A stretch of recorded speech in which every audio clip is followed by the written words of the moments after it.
Hello दोस्तों, स्वागत है आपका आपके अपने यूट्यूब चैनल पर। आज हम आप सभी लोग के लिए एक मजाकिया गजरे गीत लाए हैं। अगर आप हमारे चैनल पर नए हैं तो प्लीज़ हमारे चैनल को सब्सक्राइब करिएगा, गाने को लाइक और शेयर करिएगा। हमके सोने का मंगाई द मटर माला पिया, झुमका बिजली वाला पिया ना। हमके सोने का मंगाई द मटर माला पिया, झुमका बिजली वाला पिया ना।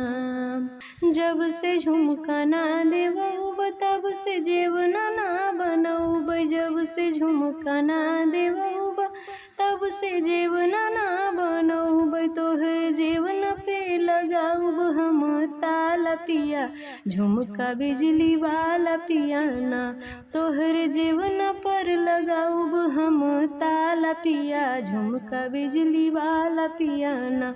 हमके सोने का मंगाई द मटर माला पिया, झुमका बिजली वाला पिया ना। जब से झुमका ना देवब तब से गेंडुला ना भरऊब, जब से झुमका ना देवब तब से गेंडुला ना भरऊब। तोहर गेंडुला में लगाऊब हम ताला पिया, झुमका बिजली वाला पिया ना। तोहर गेंडुला में लगाऊब हम ताला पिया, झुमका बिजली वाला पिया ना। हम सोने का मंगाई द मटर माला पिया, झुमका बिजली वाला पिया ना।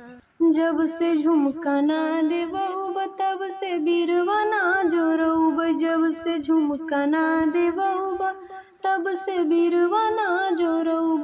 तोहर बीरवा में लगाईब हम ताला पिया, झुमका बिजली वाला पिया ना। तोहर बीरवा में लगाऊब हम ताला पिया, झुमका बिजली वाला पिया ना। हमके सोने का मंगाई द मटर माला पिया, झुमका बिजली वाला पिया ना। हमके सोने का मंगाई द मटर माला पिया, झुमका बिजली वाला पिया ना।